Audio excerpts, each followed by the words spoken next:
I am thrilled that you're here. The industry experience that you bring to the table as well is going to be so pivotal as we work with industry in this evolving complex.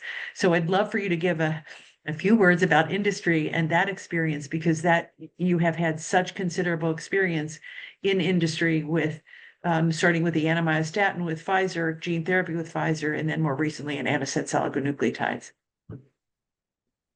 Yeah, no, thank you for that question, because I think people may look at my professional journey and think, ooh, that's quite odd. But I look at, like, to truly serve the patient community, having that 360 view of what happens throughout their journey, right? So those years of genetic counseling was really spent in a clinical care setting with families as they kind of came into the world of a diagnosis.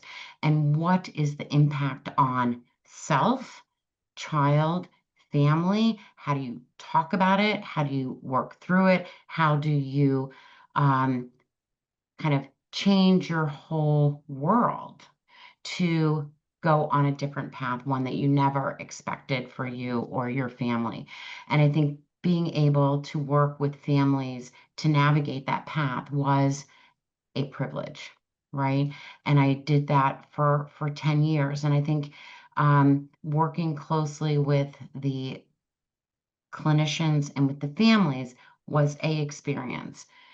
Thinking about taking that to industry and saying, okay, given that experience in a kind of close relationship with a family or a community as dictated by that institution, how can I work to serve a larger population, specifically around this engaging in the scientific process, from whether that is discovery through to clinical research? How can that patient experience data really drive the decisions that companies are making in terms of their programs and their priorities when it comes to how they operationalize some of these trials? So kind of bringing that experience and that connectivity to the community into how companies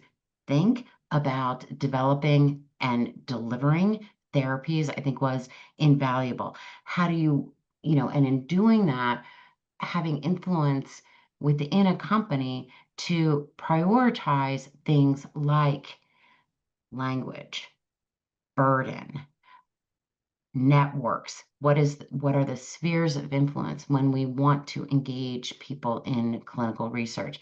And then, of course, kind of working with the advocacy organizations where their missions are truly to serve and advance these priorities. And so coming into industry was really an opportunity to work with collaborators in the broader community around getting to a shared goal. So kind of working with the individual family and those individual needs in a care setting was invaluable. Bringing that into how companies can then engage and serve and bring forward shared goals, I think was invaluable. And now coming into an advocacy organization to really drive what those priorities are going to be and ensure that companies and the community are supporting them. I think it's really kind of run the whole gamut of the patient experience and some of those touch points to that experience.